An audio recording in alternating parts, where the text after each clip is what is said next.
Julstrålande jul, glans över vita skogar.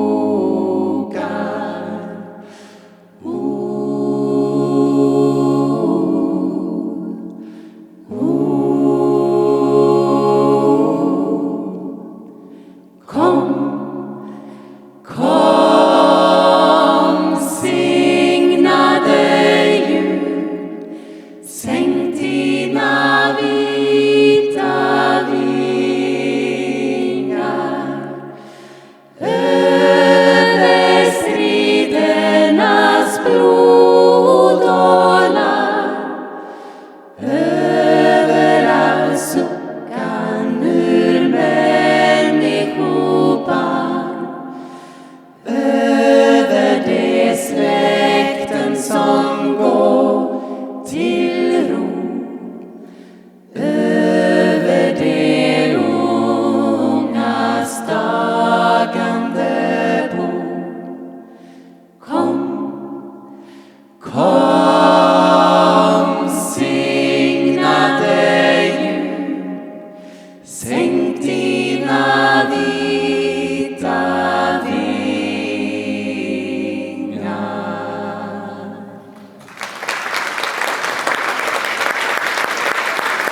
Der satte vi julestemninga for kvelden, for vi beveger oss så sakte, men sikkert over til jul. Vi markerer med den kvelden her i dag.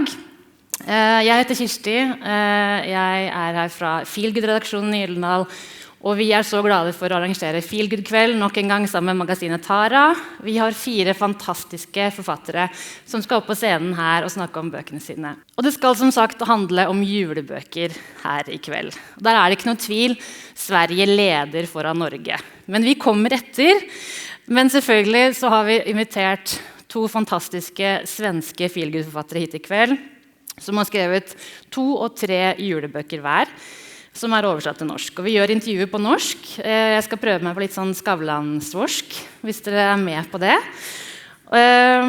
Og vi har Jenny Fagerlund på besøk. Hun en svensk feelgood-mester, med en egen evne til å skrive fram varme, romantiske og realistiske bøker. I fjor ga vi ut juleboka 24 gode gjerninger, og i år hun aktuell på norsk med boka Den siste julekalenderen. Så har vi Amanda Hellberg. Hun en fantastisk historieforteller med bøker fulle av relasjonsdramatikk, passion og kjærlighet. I fjor kom første bind i Ulltuna-suiten, som heter Jul i krinoline, og i år gir vi ut begge de 2 neste bøkene fra Ulltuna, Jul i rubinrødt og Jul i rampelyset.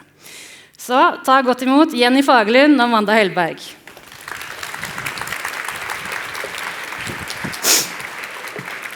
Velkommen. Takk. Hei. Ja, hei. Velkommen Jenny og Amanda. Det jo første gang du i Oslo, Amanda. Ja, og nå måste jeg si, jeg blir ikke arg nå, men jeg tycker at det finere enn Stockholm. Ja.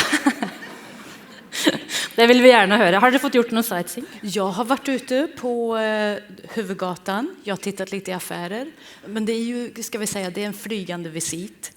Så att nästa gång vill jag gärna gå på Munkmuseum, kanske spendera 1-2 heldagar där, för jag älskar konst. Ja. Och Nationalmuseum och Skulpturparken och ja, så att jag kommer tillbaka. Du må komme nærmere sommeren, så du får litt mer ut av det. Ja. Och du också Jenny, velkommen tilbake. Du har gjort det før. Ja, nej, men det jättekul att vara här igen. Ja. Och jag har inte hunnit med någon sightseeing idag. Jag kom ju ganska sent, men förra gången så hann jag med lite och framförallt bara promenera runt och var nere vid hamnen och fotade mycket. Ja, du gjorde det? Ja, ikke sant? mycket till content. Ja, men det godt å høre. Everything is content. Everything is content. Ja, det godt. Dere jo begge drevne feelgood-forfattere som har skrevet mange bøker, men i år nå det da julebøkene deres som i fokus. Hvorfor tror dere at julebøker har blitt så stort? Ja du, jag älskar ju julen. Och jag en julnörd alltså. Ja. Och det tror jag det behöver man vara, för nu har jag varit i julens värld i 4-5 år här och jobbat med de här.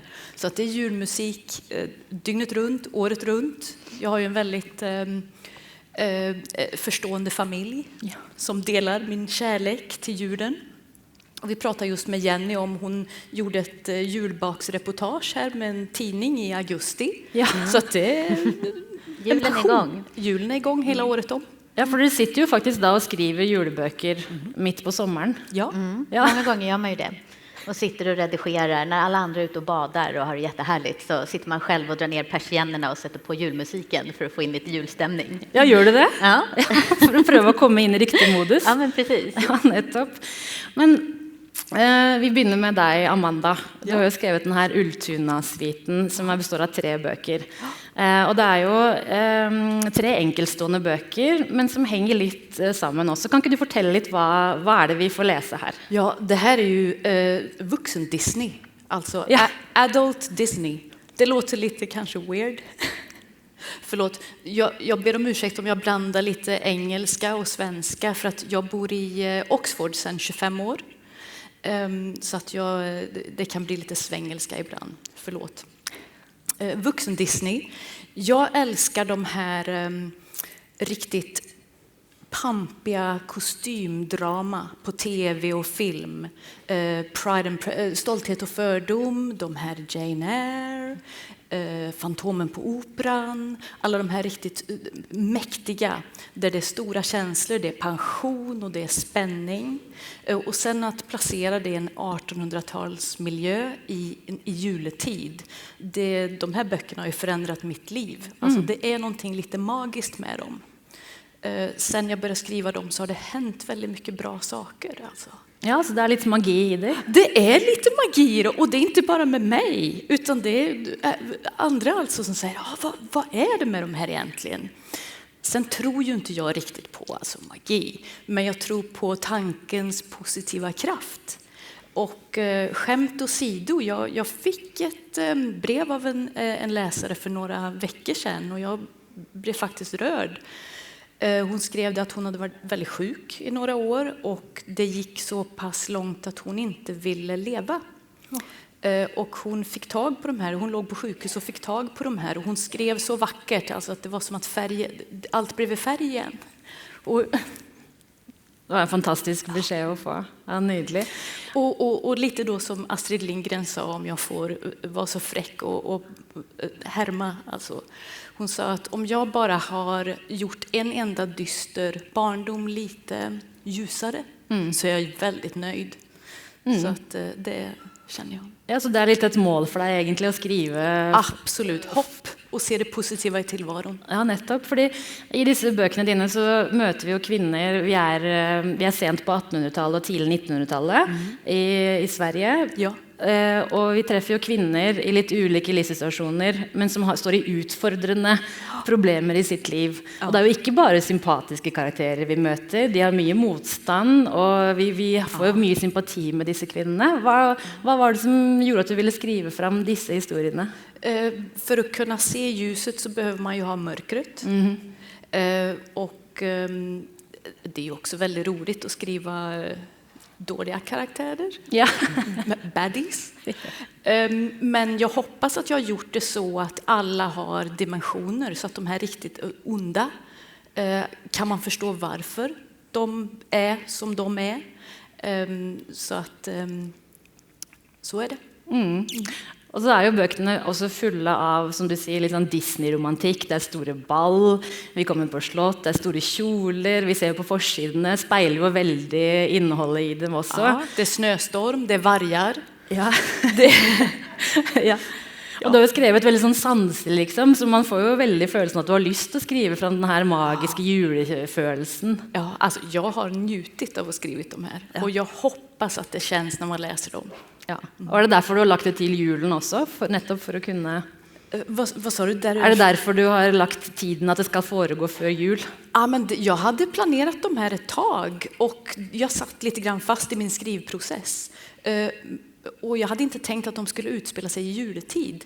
Men det var när jag kom på det, då var det som att nu börjar det glittra. Man kan ju bara köra på. Ja, dra på med allt. Vi snakker jo litt om mørket for å skrive fram lyset. Og i dine bøker, Jenny, også, så møter vi jo kvinner som står i litt utfordrende situasjoner, som har opplevd sorg.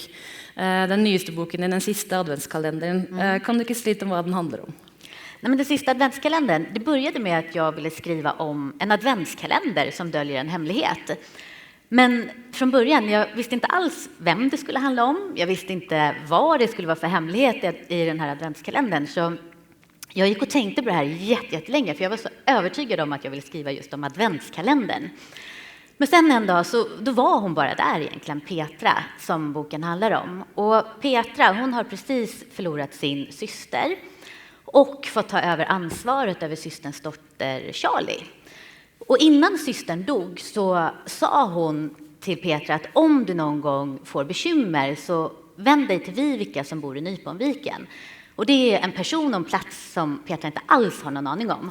Så när boken börjar, då är ju Petra, hon har ju fått ganska mycket trubbel i livet och är på väg ner till Nyponviken för att träffa Vivica och försöka få rätt sida på tillvaron. Och de blir mötta med ganska mycket värme och många är väldigt glada att de är där. Men det finns ju också folk som inte riktigt uppskattar deras närvaro. Och sen en dag så ligger ju den här adventskalendern utanför dörren. Och för varje lucka så får man veta mer om en konstnär som heter Lilly. Och till slut så inser ju Petra att det finns någonting som den här byn döljer, som invånarna i byn döljer. Och att den här adventskalendern kan vara nyckeln till svaret. Så det var en sån här jätterolig bok att skriva. Och ja, jag älskar ju julen själv och älskar att skriva just om julromaner. Det var väldigt gott utgangspunkt att skriva adventskalendern, för då har man ju 24 luker. Ja, men precis. Och det är ganska tacksamt. Jag har ju skrivit 24 goda gärningar också. Där gör ju hon, Emma, min huvudkaraktär, gör 24 goda gärningar varje dag. Och det är ganska bra att hänga upp en berättelse på någonting sånt, så att varje dag får sin tydliga vinkel. Så. Det blir spännande att se vad nästa julroman blir. Ja, jag är väldigt sen. Finns det flera knaggar att hänga det på? Och du skriver ju i dina böcker, så är det ofta de här små lokalsamfunden, inte sant? De kommer till här Nyponviken. Precis. Är det viktigt för dig att skriva fram sådana? Jag har ju faktiskt skrivit en del om Stockholm också och min senaste utspelar sig i Stockholm. Men sen har jag ju en kärlek just till Båstad. Jag vet inte om ni vet var Båstad ligger i Sverige, men det är en kuststad kan man säga nere i Skåne. Där vi tillbringar jättemycket tid, familjen. Och det har jag skrivit väldigt mycket om och utnyttjat just den miljön. Och Nyponviken är baserad på Båstad. Så att har man varit där eller bor där så känner man ju igen alla platser. Och min redaktör var verkligen så här, men varför skriver du inte om Båstad? Varför skriver du inte namnet Båstad? Varför skriver Nyponviken? Men då hade jag så förändrat så mycket i miljön. Jag hade så tagit bort ett helt villasamhälle och jag hade satt dit en handelsträdgård. Jag hade förändrat hela the Main Street-gatan. Så jag kände att de som bor i Båstad kanske blir lite sura om jag skriver att det är Båstad. Ja, för det är väl, hvis man skriver fram något som inte stämmer så ödelägger det hela historien. Man kan ju ändra en del, men nu hade jag ändrat så otroligt mycket i berättelsen. Så jag kände att det är bättre att det här får ett eget namn. Ja. Och vi kommer ju inte undan kärleken i de här böckerna deras. Jag ser du sitter och grimaserar, Amanda. Jag vet vad som kommer. Ja. Men först lite om kärlek. Hur viktig är kärleken i juleböckerna? Kärleksromaner för mig är ju det mest spännande som finns. Kärlek och relationer. Sen är ju det här romance, att romance feelgood kretsar ju mycket kring ett par, ett kärlekspar, och ska de få varandra, ska de inte få varandra, och jag går ju igång på det här, va? Ja. Och du också, Jenny? Ja, men jag har ju alltid så här, tema i mina böcker som jag vill skriva om, och i den sista adventskalendern så vill jag lyfta familj och vad familj är. Sen så vill jag alltid ha ett kärleksspår med i boken. För jag tycker verkligen själv väldigt mycket om att läsa om kärlek. Och just att det ger den här kryddan till berättelsen. Man får lite det här pirr i magen och blir lite kär själv. Så det finns alltid med som en tråd. Men det är aldrig huvudbudskapet i böckerna. Utan det är någonting annat som handlingen kretsar till. Och sen kommer kärleken på vägen där. Dina böcker, Amanda, är ju lite mer romance sånt sett. Det är ju en väldigt kärlekshistoria i fokus. Och så är de är lite steamy. Steamy, jag tycker att det är romaner. Jag tycker det är romaner skrivna av en vuxen för vuxna. Så att ibland blir det ju så att karaktärerna gör sånt som vuxna gör. Ja. Och ja, men min man sa det att om du ska fortsätta skriva såna här så kanske jag måste komma på lite nya moves.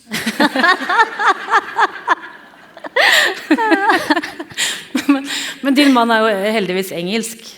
Han är engelsk. Ja. Alltså, han har ju inte läst dem, de finns inte på engelska. Utan, Nej, men han förstår hvor du skal. Det är väldigt, och det är, men hvordan är det att skriva om? Alltså man ska sätta till det här extra kryddret liksom. Vet du vad, för mig kommer det naturligt. Det är vuxna karaktärer som sagt och det är en kärleksroman. Vissa tycker att det är lite för lite, vill gärna ha mer. Ja. De tycker att det är lite för... Ja. Och andra tycker att ja, det där var kanske lite... Så att det är väldigt individuellt. Jag har ju många... Det finns alltså par som köper de här och läser för varandra. Ja, det tycker jag är väldigt gulligt. Ja, inte sant? Som en extra piff för jul. Kanske. Ja. Eller för att det är väldigt vackert skrivet och vackert språk. Det är selvfølgelig därför. Det är selvfølgelig därför.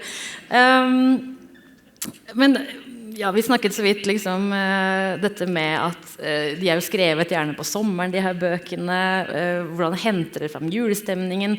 Altså, nå nærmer vi oss snart jul. Vad ska till för att få dere julestemning? Vad vi gör? Ja. Ja, det är ju alltid julstämning hemma hos oss. Vi har väl, som mest tror jag vi hade 7 julgranar. Oj. Ja. Inomhus? Ja, och barnen hade varsin och hunden hade en liten så. Nej. Hunden hade selvfølgelig en egen. Men sen är ju lite speciell situation för att min man är judisk. Hur uttalar ni det? Jödisk. Ja. Jödisk. Så han hade aldrig firat jul innan vi träffades. Nej. Och det är ju jättebra. Jag kan hitta på vad som helst. Ja. Och bara säga, det är tradition. Mannen ska städa hela afton och sen ska han massera fötterna. Det är tradition. Ja. Nej, så att vi firar ju allt nu. Det är jättebra. Och vi firar som vi gör på vårt sätt. Alltså det tycker jag är så himla skönt med att vara vuxen. Va? Att jag kan göra precis vad jag vill. Jag tycker inte om glögg. Nej, då tar jag champagne. Ja. Men han har blivit väldigt förtjust nu. Och speciellt det här med julbock eller halmbock. Ja. Som väl också Norge har tradition med att man har en julbock. Alltså av halm. Av halm. Ja. Så han har köpt en jättefin som bara han får röra. Ja. Och är så fascinerad av det här med legenden och historien bakom. Men nu kan vi inte ha den framme för att vår hund är lite kär, lite förälskad i den. Så att det går. Nej, nettopp. Men han har inte genomskuet någon av traditionerna dina heller, din man? Nej. Och kalkon har vi börjat med också. Det är ju lite det här engelska. Det blir väldigt gott faktiskt. Det blir bra sås. Ja. Kalkon är jättegott. Ja. Vad med dig, Jenny? Vad ska till för att sätta dig i skicklig julstämning? Julstämning? Nej, men jag börjar ju väldigt tidigt. För mig är väl egentligen den här perioden före jul den som jag tycker är som allra härligast. Julafton, absolut, det är jättetrevligt, men det är ju egentligen hela december. Och då vill jag verkligen maxa myset, det ska vara mycket ljus. Julgranen får gärna komma upp 1 december. Jag har faktiskt redan smugit in lite så här julpynt i lägenheten, så där lite överallt nu också. Ja, underbart. Min man frågade faktiskt mig om det inte var lite tidigt. men jag tycker väl liksom att det är väl det, att baka, umgås, mycket sånt där. Sen kör vi har en sån här tradition att vi på annandag jul så äter vi kalkon med kompisar eller vänner och deras andra familjer. Och det är en sån här jättehärlig tradition. Just så här för att visst att man träffar familjen och umgås med släkten, men julen handlar ju om så mycket mer tycker jag. Det handlar om gemenskap och det är mycket som jag skriver om i mina böcker. Det är ensamhet och gemenskap och samla alla vänner och äta kalkon tycker jag är superhärligt. Det låter bra. Du inspirerar mig. Vänner är ju den familj som man väljer själv på något sätt. Så det är fint att ha med det. Och som du säger att man är vuxen, man kan laga sina egna traditioner, man bestämmer själv. Ostbricka vill jag ha. Skaldjur. Ja, det får jag. Ja, det får du. Du fortalte ju tidigare idag, Amanda, att du och din väninna har kommit upp med det här slogan. Ja, det har vi börjat med nu. Jag hade fått ett bokavtal och jag pratade med min väninna och jag sa lite så här diskret, lite blyg att jag kanske ska gå och köpa mig någon fin parfym. Det får du, sa hon. Ja. Så det är också skönt med att bli äldre, att man bara, ja, det får jag. Ja. Jag kanske ska beställa in en cappuccino. Det får du. Ja, det får du. Så kan vi begynne å si til hverandre også at mange tenker... Du har redan börjat. Jeg har begynt allerede, Ja. ikke sant? Når jeg spurte deg i stad, vil du ha et lite glass bubbel, så sa du, ja, det vil jeg. Det får du. Ja. Det er veldig godt. Har dere noe, må dere se noen julefilmer? Leser dere selv julebøker før jul? Jag tycker allt som är kostymdrama, pampigt, gärna bal på slottet, gärna engelskt. Jag är ju anglofil, det är kanske därför jag bor där, så kan det vara. Ja, det gillar jag. Titta på något riktigt bra, det här Dickens, mustiga, pampiga, gammaldags, det ger mig stämning. Jag tycker det är så härligt just att det kommer ju bara mer och mer julfilmer och jag slukar det just nu och det är så härligt för nästan alla de här streamingtjänsterna börjar nästan få en egen tagg där det står julfilmer så jag är verkligen så här allätare när det gäller det och slukar så mycket som möjligt och tycker det är jättehärligt just här på kvällen att bara kunna sjunka ner i soffan och drömma mig bort en stund. Ja, sant. Ja, men verkligen. Man kommer verkligen i stämning. Den norska är ju väldigt bra. Hem till jul. Ja. Den är jättebra. Ja, det er virkelig stemning med snø og ja. Og så kan man jo lese deres bøker da. Vil dere liksom tenke at man kan lese ett kapittel hver dag adventstiden? Ja, men precis. Ja. Jag vet att vissa har gjort det med mina böcker. Har de haft så här bokklubb och så har de läst ett kapitel varje dag och diskuterat det. Men då blev den väldigt sådär. Ja, det var en god julekalender. Ja. Men tänk om man vill läsa mer då, för det är så spännande så att man vill... De kanske fuskar. Jag Då vet får man inte. ingen julklapp. Ja. Men vad tänker dere att en god julebok bör innehålla? Ja, men för mig är ju miljöerna jätteviktiga och det har ju också att göra med men dels sätter de stämningen. Det är mycket, de flesta av oss har ju en relation till jul och det är ganska härligt. Det är mycket kring smaker och dofter och mycket pynt och det sätter verkligen en speciell stämning, de här julmiljöerna. Och sen så, de flesta eller många julböcker, de har ju faktiskt ganska mycket svärta också. Och i mina så har jag ju både, det är förlust i båda julromanerna och det är ensamhet och det finns vissa sådana där som är lite tyngre och då tycker jag att miljöerna skapar sig en fin kontrast till handlingen. Att det är det här tunga, men sen så kommer miljöerna som skapar den här feelgood-känslan. Och sen just det här hoppfulla slutet tycker jag är jätteviktigt. Att oavsett hur tufft det är så det finns det här hoppet och det kan alltid bli bättre.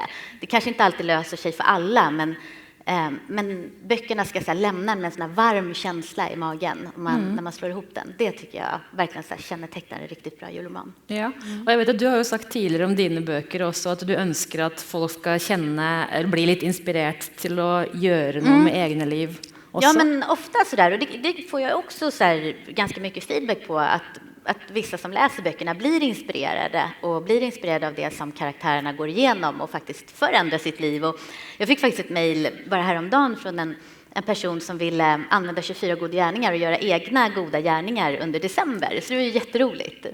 Ja, det är en väldigt god uppföljning. Ja. Sånt är ju superkul. Ja, en god gärning var dag. Precis. Ja. Vad tycker du? Jag tycker precis som du säger att julen kan ju väcka också mycket komplexa känslor. Absolut. Det är absolut inte bara skimrande och glittrande och gnistrande. Och jag har varit med om jular när jag har varit inte alls på en bra plats i livet. Jag har haft ensamjular, jag har jobbat. Det var i och för sig ofta ganska trevligt att jobba på julen. Jag har haft en jul på sjukhus. Och det kan vara så att man just kanske har gått igenom något svårt i livet, separation eller sjukdom. Julen kommer ju alltid ändå, va? Och det kan vara ganska kravfyllt, så därför tror jag också det här med att ta in den aspekten i böckerna, för att det är så livet är. Men som du säger, att det kan också få sluta på ett hoppfullt sätt. Men hvordan tänker du när du på en sida har lust att skriva fram det här adult Disney, men på den andra sidan har lust att visa hur livet är liksom? Hvordan går du fram för att skapa bägge delar? Ja, det tycker jag att jag har gjort. Ja, du har absolut gjort det. Men hur går du fram för att göra det? Nej, men man kan ju inte skriva bara alltså, glättigt och glatt. Det går ju inte. Det blir ju ingen dramaturgi, det blir ju inga kontraster, det blir inte intressant. Jag tror ingen bok har så. Nej. Utan alla måste ha lite mörker eller någon utmaning. En konflikt är ju story, alltså berättelse. Så det måste du ha. Jenny är enig. Jag är enig. Ja. Det är gott att höra. Nej, men det är ju det, för ibland får man ju höra just att feelgood, men det är så rosenskimrande allting. Men du kan inte skriva en helt rakt igenom rosenskimrande berättelse där allting är perfekt och allt är jättehärligt utan att ha den här svärtan och utan att ha de här utmaningarna eller konflikterna som finns. För det är ju det som driver berättelsen framåt genom att ta in det där. Sen kan det absolut vara en väldigt härlig miljö och härliga känslor och sådär. Men det måste vara den här balansen. Om det var rosenskimrande och ingen konflikt, läsaren skulle ju somna. Ja. Nej, Eller lägga ifrån sig den. Kasta ifrån sig boken. Ja. Men vi har ju varit lite inne på det, men vad slags typ av respons får dere? Nu är ju böckerna ute i flera land, dere har många läsare, ikke sant? Jag är ute på lydböcker. Vad slags typ av respons får dere? Oj. Ja, det är positivt. Jag har inte fått några hatbrev. Och jag tror också om man, ingen som säger för stil. Nej, det är väl också hör till sakens natur att tycker du om boken så kanske du hör av dig till författaren. Om du inte tycker om den så är det. Ja. Men sen måste jag också säga att just läsarna av den här genren är så positiva. Det är så fint community. Vad säger man? Fällskap. Ja, och vi får mycket feedback och sociala medier är ju stort det här och det är många som skriver väldigt intressanta och initierade recensioner på nätet, Facebook och Instagram och hjälper andra att hitta boken. Så det är vi ju väldigt tacksamma för. Jag tycker det är jättekul när man får just de här mejlen eller breven. Någon gång har jag fått något så här vykort från en person som skriver. Och det betyder ju jättemycket när man får den här responsen. Och, när folk också berättar hur mycket böckerna faktiskt betyder. Och det gör ju mig jätteglad. Jag blir rörd. Bara jag tänker på det nästan. Ja. För det är lätt också, man sitter där i sin bubbla, det är ett ganska ensamt yrke. Verkligen. Och sen ska boken hitta sina läsare och det kanske man ibland förtränger lite grann. Att den tillhör faktiskt inte mig längre, nu tillhör den oss alla. Ja, man sitter med den här lilla bebin som ska sända ut i världen. Och jag saknar ju dem, jag kan ju sakna mina Lovisa och Valdemar. Jag börjar nästan, Gör du det?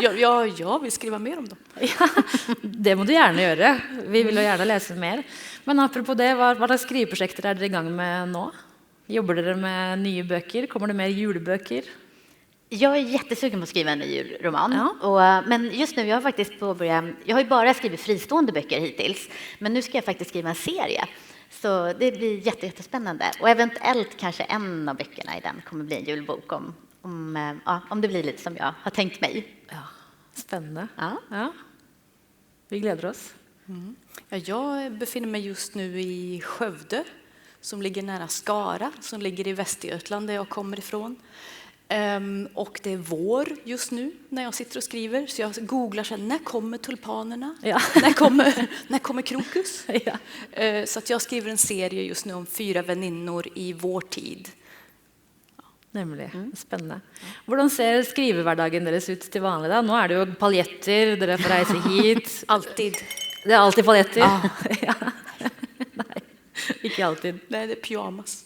Ja. Träningskläder. Jag har till och med fått en åtutning av min äldsta son när jag kom och hämtade honom på hans träning att måste du alltid ha träningsbyxor på dig? Så nästa gång fick jag dra på mig ett par jeans när jag åkte och hämtade. Ja, och paljetter nästa gång. Ja, precis. Ja, min dotter som är 12, hon gläntar på mitt rum där jag sitter och sa: mamma, är du lite deprimerad? Är du lite psykiskt störd? För det är så... Ja, jag ser ut alltså som en luffare som, nej, det går inte att beskriva. Och det är kläder och det är böcker och det är... Kreativt kaos. Kreativt kaos, ja men det är gott. Vi börjar närma oss slutten på vår samtale. Men bara helt till slut, Jenny, jag har hört att det är snack om att kanske 24 gode gärningar ska bli film. Ja, förhoppningsvis. Ja. Ni får hålla tummarna allihopa, men... Det finns planer på att det ska bli en film. Och jag har läst ett manus bara för några veckor sedan. Det var jättespännande. Sen är det ju en jättelång process. Det här kan ju ta flera år innan det blir någonting. Men jag håller tummarna och ni får heja lite så där. Det hadde vært fantastisk med en ny juleklassiker. Ja, det hadde vært jättekul. Vi håper jo også selvfølgelig at dine bøker blir film også. Dette er jo historier vi gjerne vil se på skjermen i tillegg. Kanskje på gång, men forstå hva svårt det er å gjøre film når det er historisk. Du vet, alle kläder, alle kostymer, men det vore min drøm. Vi får se. Ja. Vi krysser fingrene for det. Enn så lenge så har vi selvfølgelig bøkene å kose oss med opp mot jul. Jeg tror vi runder av her. Har dere en siste anbefaling til publikum her for å få opp julestemningen nå som vi går inn i desember snart? Ja, gjør jul på ditt sätt, säger jag. Och våga säga nej och våga säga ja till dig själv. Och maxa myset tycker jag. Tänd ljus, ät massor av gott och njut. Det ja. Maxa myset. Maxa myset. Ja, det er veldig godt. Deilig präktig Guds himmel, skön själenes pilgrimsgang.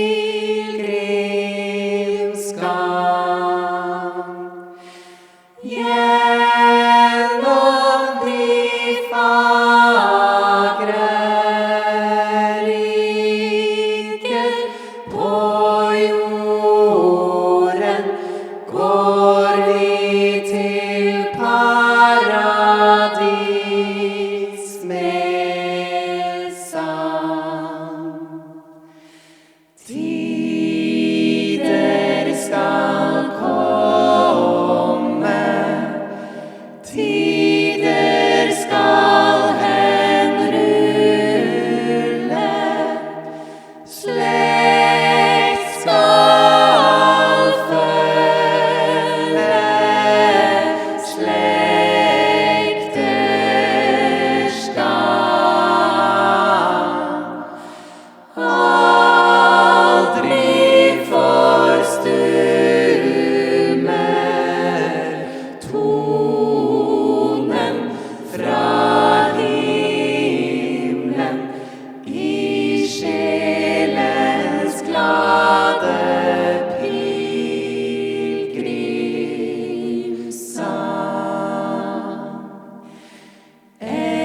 Englene sang den først for markens hyrde, skjønt fra sjel til sjel det lød. Fred over jorden, menneske, fri deg, oss er en evig frelser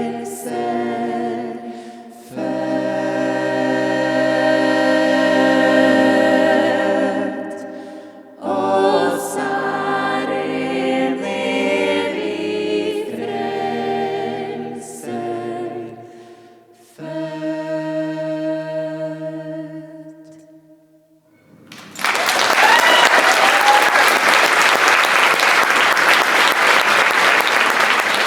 Tusen takk igjen til The Monday People.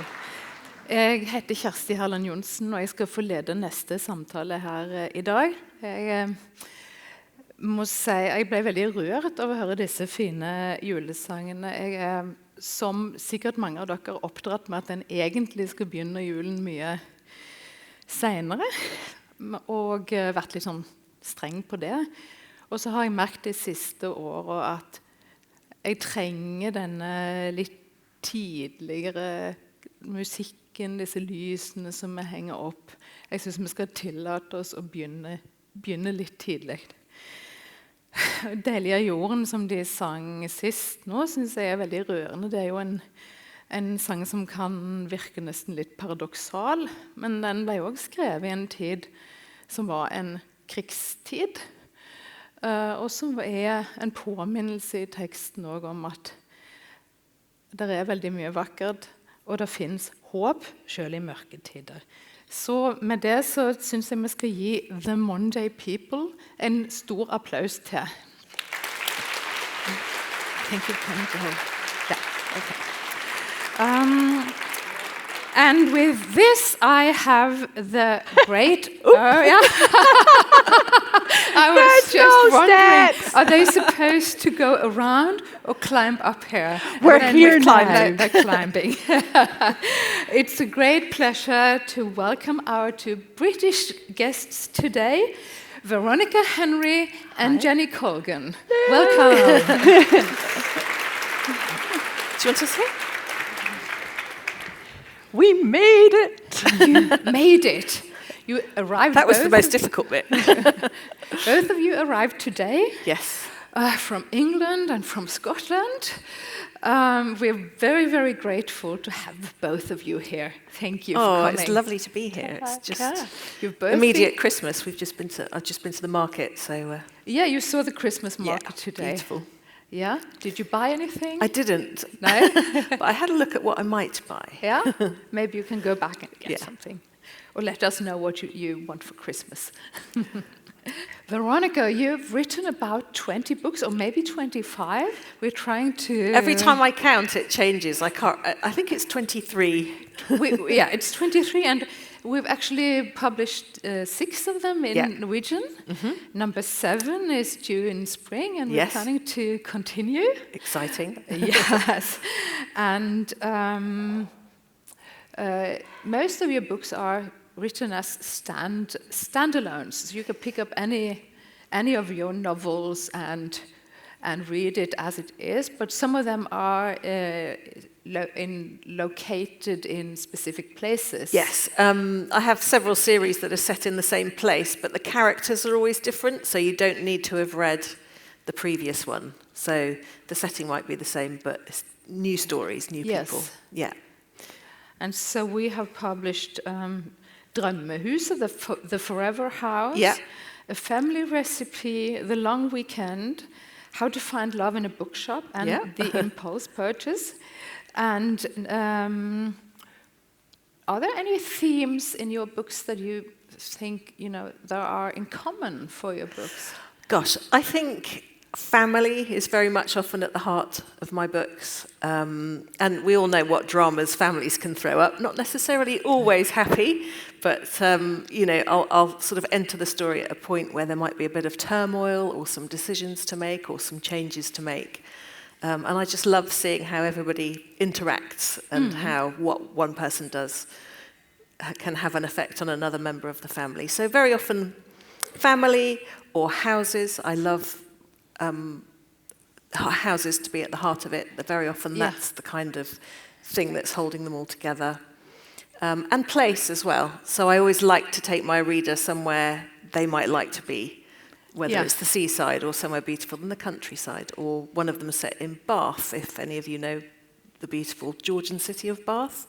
I think, where would I like to go for this book? And then I think... And you take us readers along. Take you with me. Yeah. So thank you for that. And the book that we have published recently now that we can see on the screen is Jul I strandhuset, a Christmas at the beach hut. Yes. And that's quite a funny story, funny and moving. Could you tell us a little bit about Lizzie and what leads up to her Christmas at the beach? Of course. Again, this is very much about a family. So Lizzie is a lady of a certain age. She has teenage children who are quite grown up. And as Christmas approaches, she's tearing her hair out. She's had enough because she is doing everything. Everybody else is just out partying and having fun. And poor Lizzie is at home. And there's one particular evening where they all decorate the tree and she makes a beautiful meal. But this year, the kids are out, the husband's out, she's alone. And she just says, that's it, I've had enough. And she runs away. And she goes off to the seaside to have her own chilled out, relaxed Christmas where she doesn't have to look after everybody else and do, they're always going, where's the wrapping paper? Where's the scissors? And she has to do, I think we've all been there, right? I think very many people here can connect to that. I think Christmas can be very, very stressful, and that's it. Lizzie's had enough. So she runs away, and then, of course, everybody's like, where's Mum? Yeah. What are we going to do without Mum? And she does leave a note, doesn't she? She doesn't tell them where she is. She doesn't tell them where she's gone, no. So sort of half of the story is her having a bit of an adventure on her own at Christmas, and the other half is the family trying to find her. Because, of course, they love their mum, and they realise that they've, treated her badly. But they've taken her for granted. Yes, exactly. I think we all know that feeling.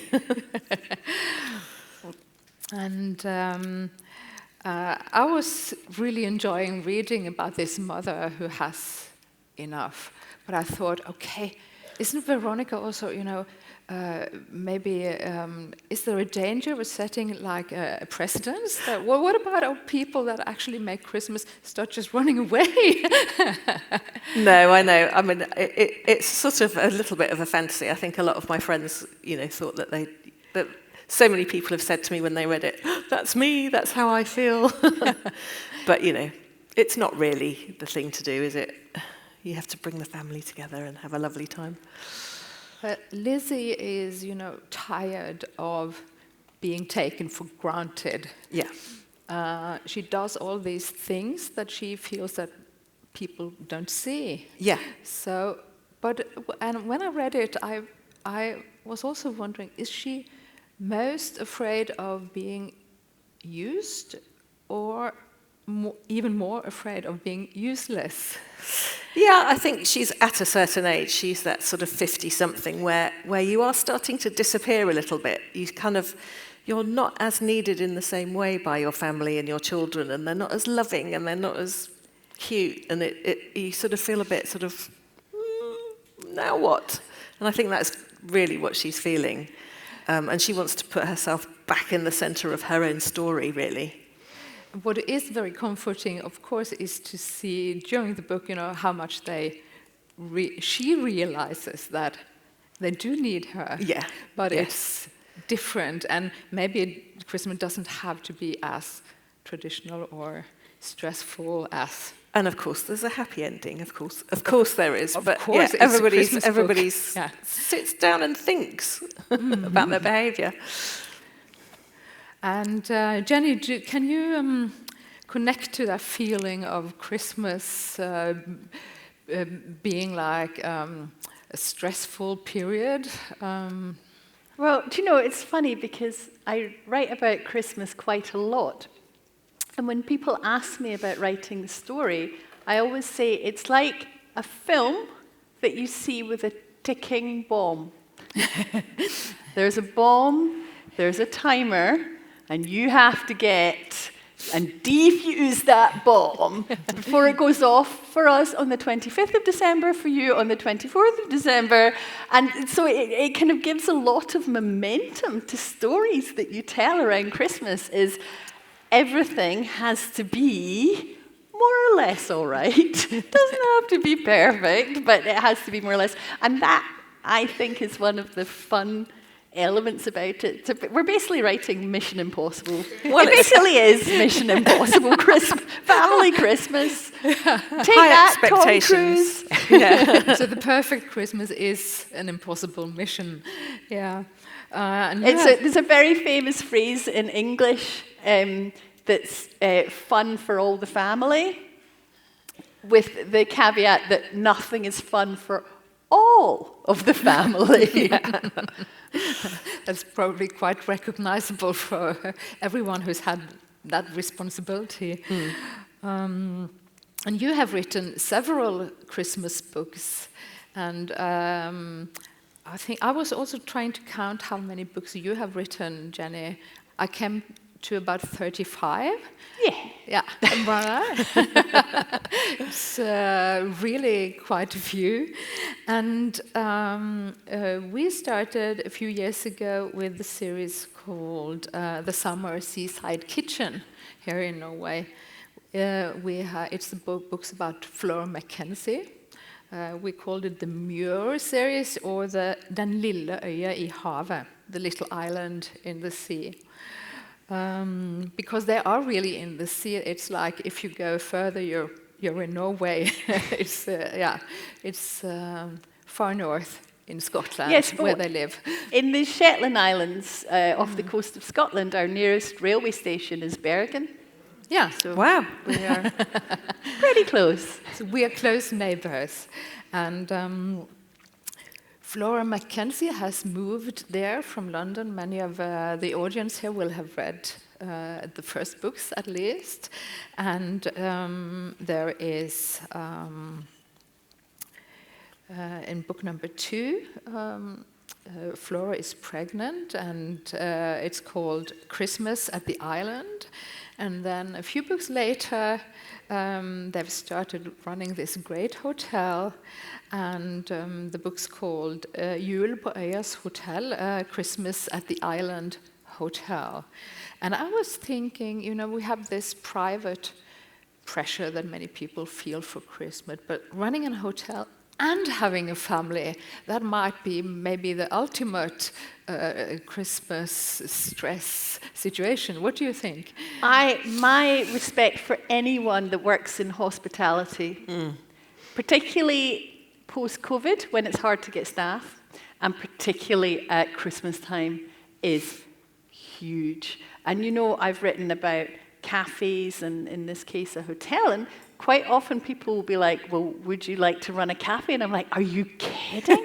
People work so hard, and I am so grateful to the people that do it. And people that do it and don't just run a hospitality, but try and make it really nice. Everyone's got a place they like to go and get their coffee or to get your little cake, because you can have a chat and it's a nice place to go.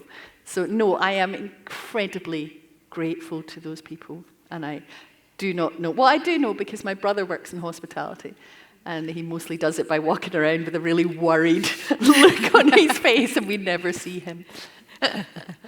Yeah, and those people also have families that have their expectations for Christmas, and I think you describe that very well in your books. That how they have to do everything for the guests, and then behind the scenes, they have all their own things going on, of course. And in Christmas at the Island Hotel, you also actually introduce a Norwegian person. Yes. Well, I came here, the first time I was here was, maybe 4 years ago, Yeah. I think. Yeah. Anyway, so I think it was after that. And I have to say, I do think Norwegian men are very, very nice. So I'm very shallow. There's no great depth or mystery to it. I just thought, God, these guys are cracking.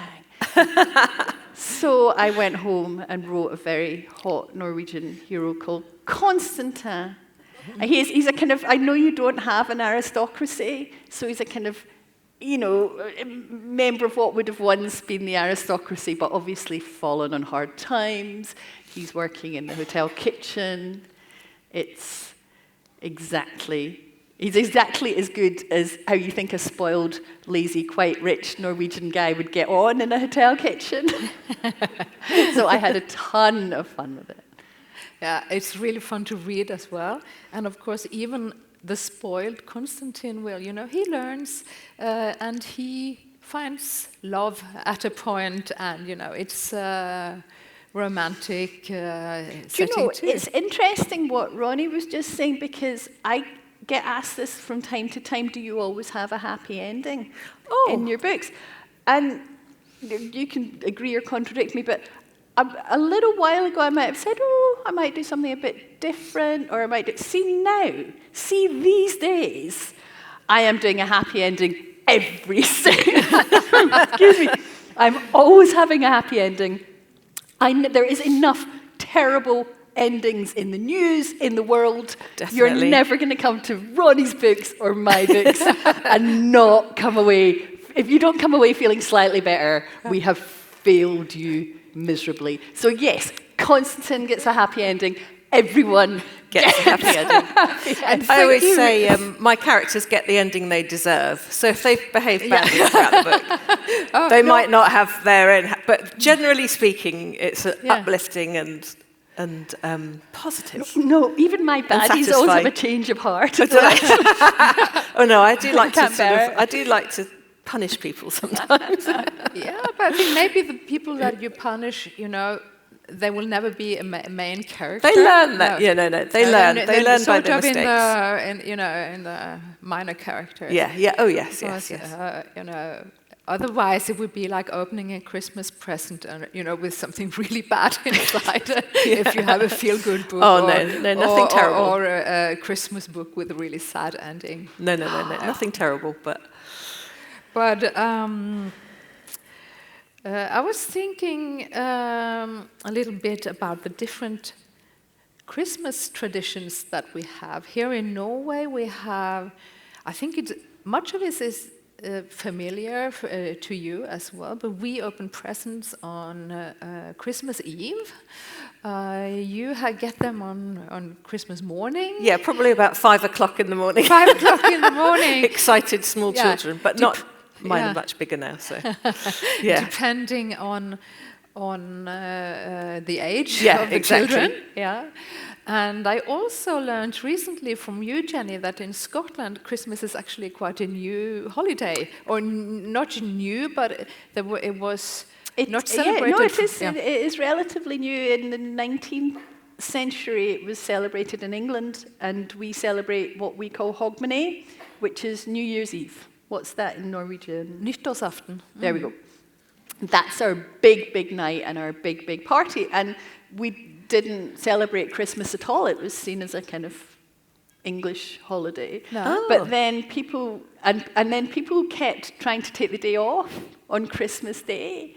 And in fact, in A Christmas Carol, when Ebenezer Scrooge doesn't want to give them a day off on Christmas, that was very normal. And so then, because people kept taking the day off, they banned it. Christmas was banned in Scotland for about 10 years. Wow. Anyway, that did not work very well. So it's quite nice now, but it means that we celebrate 2 times. We have Christmas, but Hogmanay, New Year, is still as big as it ever was. So basically, everyone's quite drunk for about a week and a half. And then do you do dry January then? So you get the most of both traditions now. Yes. Yeah. And what about you, Veronica? How would your typical or ideal Christmas look like? Oh, well, mine's quite complicated now because I'm divorced. And then my children are quite grown up and they've all got girlfriends.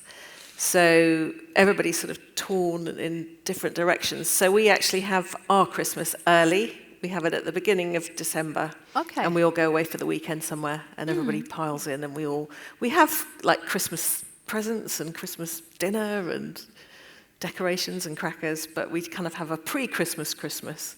That's just for me personally. And it kind of works because then everybody's free to do whatever else they want. And then I go to my mum, who's on her own. So, Christmas is complicated though, isn't it? Especially when you've got a big family and as they get bigger, it just...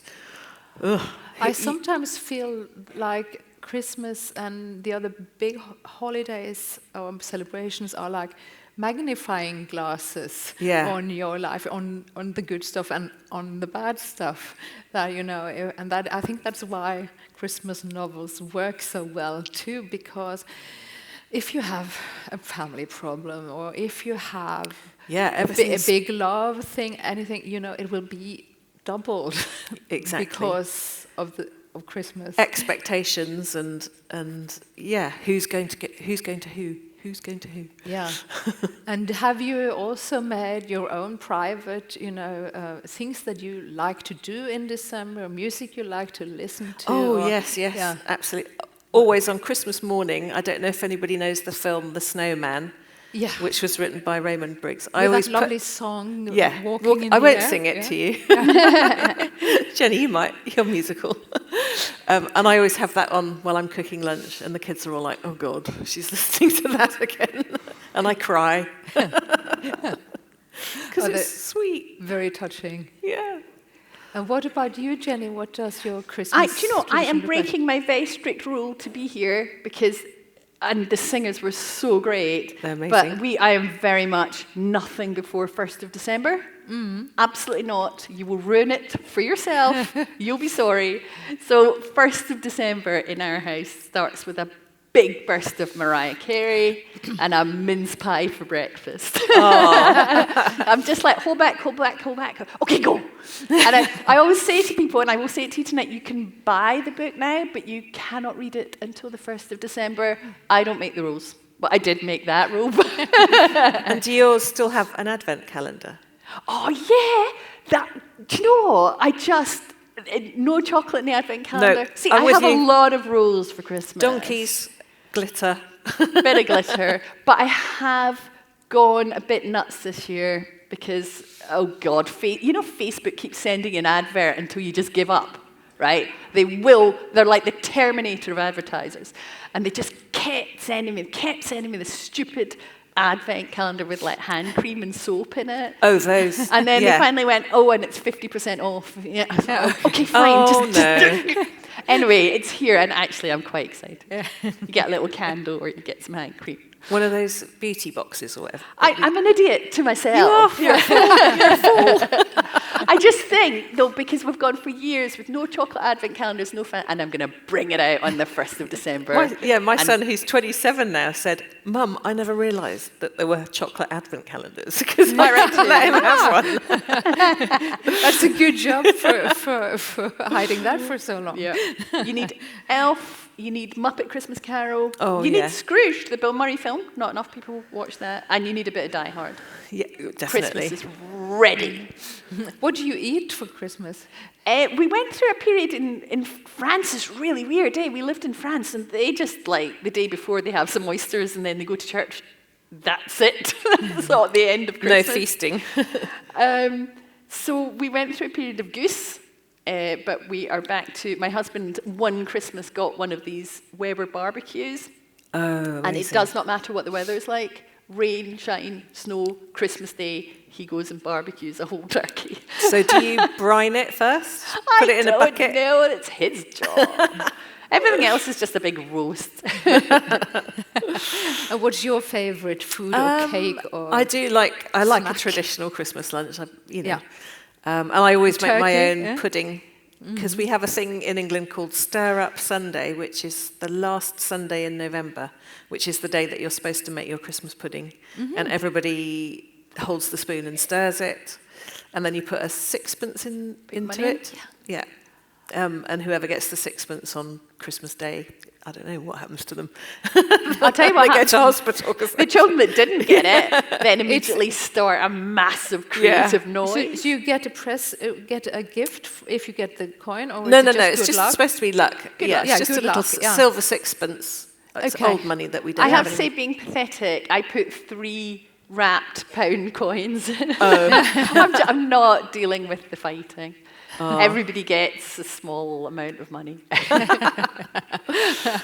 That's a nice way of doing it. And I was just thinking a little bit about the phenomenon of Christmas books. It's quite new here in Norway, and I don't think it's been in Britain forever either. If we, apart from Charles Dickens, who practically invented the He did. Christmas novel. He completely did. But what do you think about the phenomenon? Why is it so popular, Veronica? I think it's just a really lovely way of getting yourself into the mood without any of the stress, without actually having to leave your home. You can just curl up and pour yourself a hot chocolate or eat a mince pie and then just sort of live off somebody else's build-up without having to lift a finger yourself. Maybe. It's like a treat to yourself. An escape and a treat. And everybody enjoys and loves Christmas, I think. People who like our sort of books, I think. Yeah. And Jenny, I heard that your new Christmas novel has already been on the bestseller list in Germany for several weeks. or since for 3 months. So we were just what are people doing in September? we were wondering, They're like, I must have a Christmas. I'm delighted. But 3 months, man. That's too long. Yeah, that's too... Again, delighted, but yes. But doesn't it's follow your great. rules, does it? It's good news for all of us, but that people like it so much. But can we have a little sneak peek at that book that we are going to publish next year, the Christmas bookshop? Well, do you know, it's normally because I write about small communities, I make up the names of the communities. They'll be based on real places, but I make up the name. Because if you write about a small town and you get something wrong, everybody in that small town hates you, writes you angry messages. So usually I write about kind of fictional places. But this is set in Edinburgh, which obviously is a real place where I live. And the first year of lockdown, it's when all the streets were empty, and it is so beautiful, and it snowed, and it doesn't snow often at Christmas. If it snows in Scotland, it's in the New Year, and it was a snowy Christmas, and all the streets were empty, and it was the most stunning thing I have ever seen. Wow. And I emailed my then editor and said, if I want to write about this, I just want to write about it, because it was so unearthly and gorgeous. And they went, okay, but you better be quick. And you guys in publishing, you will know, I handed that novel in February, and it came out simultaneously in the UK and America in October. Wow. I know, that's really And difficult. when did you have the idea? Christmas? Yeah, Christmas, yeah, I know. So can I just say, I think you'll love it, because I'm really, really fond of it. There's quite a lot of typos in it, because I had to write it so fast.